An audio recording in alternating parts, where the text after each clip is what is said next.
தமிழக வெற்றிக் கழகத்தில் இணைந்துள்ள முன்னாள் ஐஆர்எஸ் அதிகாரி அருண்ராஜுக்கு கொள்கை பரப்பு பொதுச் செயலாளர் பதவி வழங்கப்பட்டுள்ளது. தமிழக வெற்றிக் கழகம் என்னும் கட்சியை தொடங்கியிருக்கக்கூடிய நடிகர் விஜய் அடுத்த ஆண்டு சட்டப்பேரவை தேர்தலை கவனத்தில் கொண்டு பணியாற்றி வருகிறார்.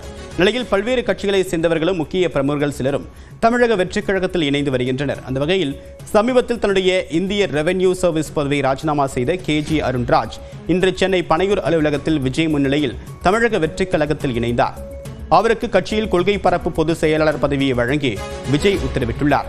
அருண்ராஜ் தமிழக வெற்றிக் கழகத்தின் பொதுச் செயலாளர் N. ஆனந்த் வழிகாட்டுதலின்படி கழக கொள்கைகள் மற்றும் கொள்கை சார்ந்த செயல் திட்டப் பணிகளை மேற்கொள்வார் என்றும் தெரிவிக்கப்பட்டுள்ளது.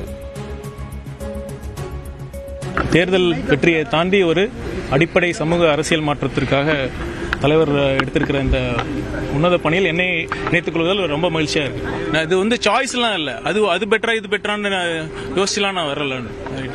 இந்த இவர் எடுத்திருக்கிற உண்மையா மற்ற கொள்கை பிடிப்பு உண்மையா நான் இங்கே தான் பார்க்குறேன். நான் மற்றெல்லாம் பேருக்கு தான் இருக்கு. ஸோ அதனால இதனிடையே தமிழக வெற்றிக் கழகத்தில் அதிமுக முன்னாள் எம்எல்ஏக்கள் R. Rajalakshmi, doctor A. Sridharan, திமுக முன்னாள் MLA David Selvin, JPR institute of technology தலைவர் N. மரிய வில்சன், முன்னாள் நீதிபதி C. சுபாஷ் ஆகியோரும் தமிழக வெற்றிக் கழகத்தில் இணைந்திருப்பதாக தலைவர் விஜய் தெரிவித்திருக்கிறார்.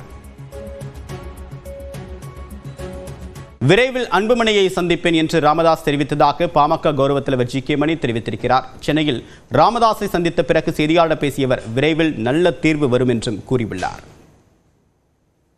எல்லாரும் இருவரும் ஒன்றா சேரணும். ஒரு இடையில ஒரு தேக்க நிலை, ஒரு நெருக்கடி இருக்குது. எப்போ நல்ல செய்தி வரும், நல்ல செய்தி எல்லாரும் எதிர்பார்த்துக்கிட்டு இருக்கிறாங்க.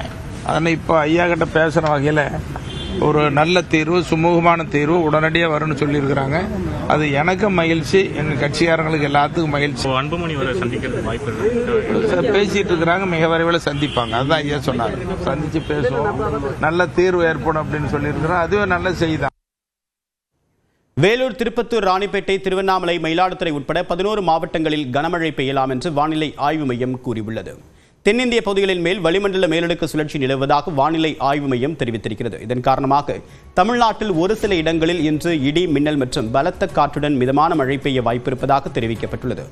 வேலூர், திருப்பத்தூர், ராணிப்பேட்டை, திருவண்ணாமலை, கள்ளக்குறிச்சி, விழுப்புரம் மாவட்டங்களில் இன்று கனமழை பெய்யும் என்றும் தெரிவிக்கப்பட்டுள்ளது.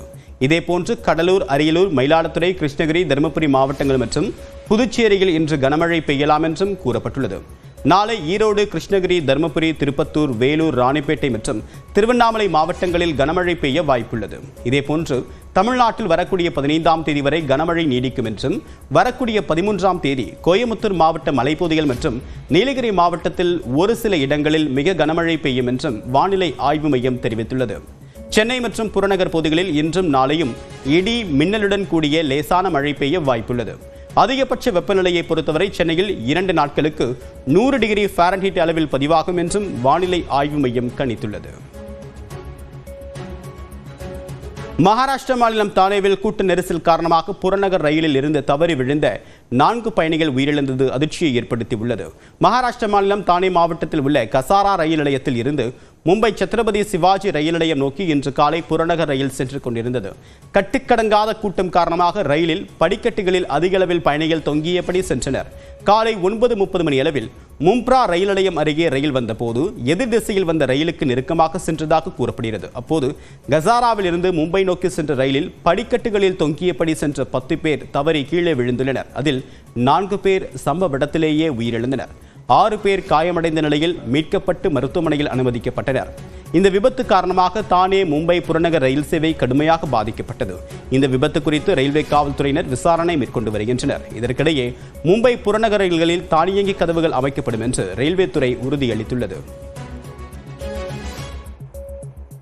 அமைதி பூங்காவாக திகழக்கூடிய தமிழ்நாட்டில் கலவரத்தை தூண்டி ஆதாயம் தேட பார்ப்பதாக மத்திய உள்துறை அமைச்சர் அமித்ஷா மீது திமுக துணை பொதுச் செயலாளர் R. ராசா குற்றம் சாட்டியுள்ளார்.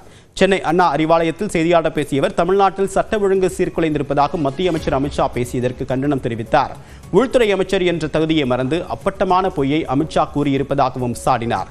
அமித்ஷாவின் பேச்சு கூட்டாட்சி தத்துவத்திற்கு நல்லது அல்ல என்றும் மத்திய மாநில அரசுகளுக்கு இடையேயான சுமூகமான போக்குக்கு குந்தகம் விளைவிப்பதாக உள்ளதாகவும் R. ராசா குற்றம் சாட்டினார். உள்துறை அமைச்சர் ஒரு மாநிலத்திற்கு வருகிற போது அவருடைய தகுதி, அவருக்கு இருக்கிற பொறுப்பு, கடமை உணர்ச்சி இவைகளை பற்றி கிஞ்சிற்றும் கவலைப்படாமல் அவதூறுகளை அள்ளி வீசுவதும், மாற்றுக் கட்சி அரசாங்கம் அந்த மாநிலத்தில் நடந்தால் ஆதாரமில்லாத குற்றச்சாட்டுகளை சொல்வதும், மதவாத பிளவை வேண்டுமென்றே உண்டாக்கி அமைதியாக இருக்கிற ஒரு மாநிலத்தில் சட்டம் ஒழுங்கு பிரச்சனையை, கலவரத்தை தூண்டி அதன் மூலம் அரசியல் ஆதாயம்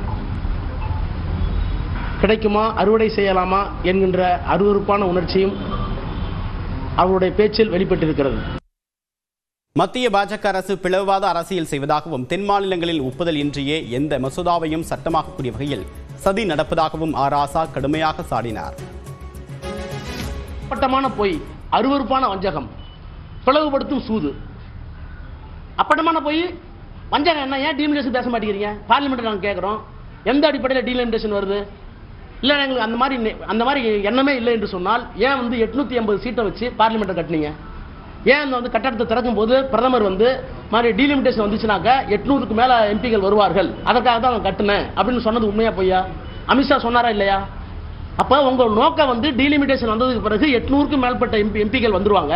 எந்த அடிப்படையில்? மக்கள் தொகை அடிப்படையில். அது தமிழ்நாட்டை வஞ்சிக்கும், அது தென்னகத்தை வஞ்சிக்கும். மதுரையில் நடைபெற இருக்கக்கூடிய முருகர் மாநாடு இந்து மத ஒற்றுமைக்காக நடத்தப்படவில்லை என்றும் அவர் குறை கூறினார். இவங்க நடத்துறது இந்து மத ஒற்றுமைக்காகவோ அல்லது முருகனுக்காகவோ இல்லை. இங்க மதவாதத்தை ஏற்படுத்தணும், பிளவு சக்தியில் கொண்டு வரணும், இஸ்லாமியர்களுக்கு எதிராக, கிறிஸ்தவர்களுக்கு எதிராக, சிறுபான்மை மக்களுக்கு எதிராக தூண்டிவிட்டு அந்த தூண்டுதல் உணர்ச்சியில அரசியல் ஆதாயத்தை நினைக்கிறாங்க. அது மதுரை மக்களே விரும்பவில்லை.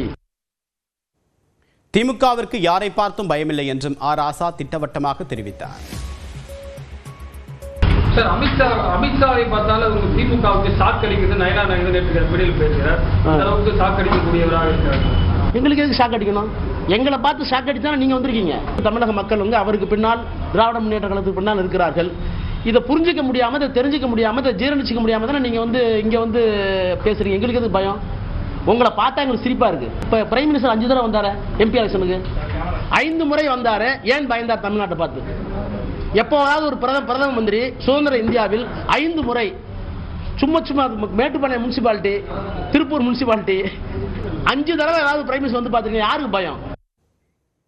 மேகாலயாவில் ஹனிமூனிற்கு சென்ற புது மாப்பிள்ளை கழுத்தறுத்து கொடூரமாக கொலை செய்யப்பட்ட வழக்கில் பகீர் திருப்பமாக கணவரை தீர்த்து கட்டியது நடுங்க வைத்திருக்கிறது. ஹனிமூனிற்கு சென்ற இடத்தில் கணவரை மனைவியை கொலை செய்ய காரணம் என்ன?